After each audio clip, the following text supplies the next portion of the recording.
Okay, so here we are doing negative indices. Probably haven't come across them before, but we'll go through them slowly. Negative powers. So in general, x to the power of negative n is 1 over x to the n. So whenever you see a negative power, okay, you take whatever's joined to the negative power and put it on the bottom line. So the x is joined to the negative power, so we take the x to the n to the bottom line. We just keep a 1 on the top to keep it as a placeholder. So if we look at these ones here, so the negative 4 belongs to the x, so we're going to take x to the power of 4 down the bottom line, and it becomes 1 over. You can almost pretend there's a 1 in front of the x to the negative 4 there. This one here, the to the power of negative 1, only belongs to the x, it doesn't belong to the 3. So all we do is take x to the negative 1 down to the bottom. So that just becomes x to the power of 1. We don't write the 1, so we just leave it as 3 over x. Okay? So the 3 stays on the top line because it's not joined to the negative 1. So we can do it with numbers as well. So 3 to the power of negative 3, so the 3 belongs to the power. So the 3 is going to go, 3 to the power of negative 3 goes down the bottom, and it becomes 3 to the power of positive 3 down the bottom. 3 to the power of 3 is 27, so it becomes 1 over 27. So the next one, 0.5 to the negative 2, if you put it into the calculator, you would just get an answer of 4. But how you actually work it out is we change a half to, 0.5 to a half, and we keep it to the power of negative 2. Now the negative 2 belongs to the half. Now if you think of the rule for dividing as fractions, is that you flip the second and multiply. It's almost like timesing by the reciprocal. So if you were taking negative a half down to the bottom line, you're dividing a fraction. So all you do is flip it upside down, and so take the reciprocal of it. See, the negative 2 now becomes positive 2 because we've flipped it.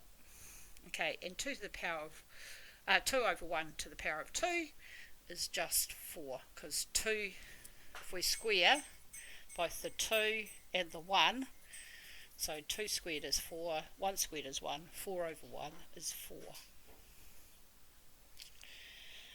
We write 2 to the power of 2 over 5 to the power of negative 2. We're going to write that with a positive index and then work it out.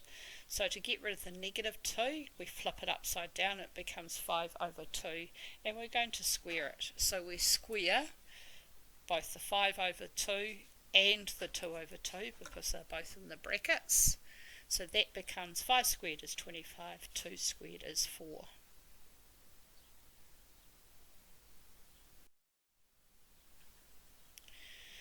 Right, negative power laws. So this is working from exponent laws which we've looked at before. So we're going to simplify the following here. So first we deal with the coefficients in front of the x, so 3 times 4. And then we deal with the powers, just like we did before, we add the powers together. So negative 2 plus negative 3. So 3 times 4 is 12. X to the power of negative 2 plus negative 3 equals negative 5.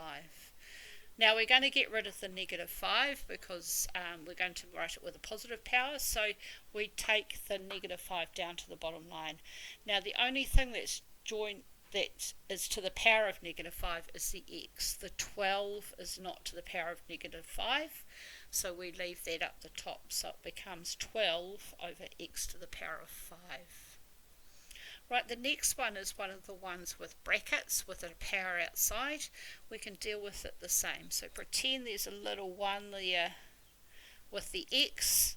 So we just remember when we've got a power outside the brackets, we just multiply the powers. So x to the power of 1 times negative 4. So that's 1 times negative 4 there, and we're going to do the same to the y. So it becomes y to the power of 2 times negative 4. And if we just simplify that, we get x to the power of negative 4, y to the power of negative 8. Now if we want to write it with a positive indices, notice that these are both negative, so we're going to take both of them down to the bottom line. So it becomes 1 over x to the power of 4 and y to the power of 8. They've both come down the bottom because they are both negative indices.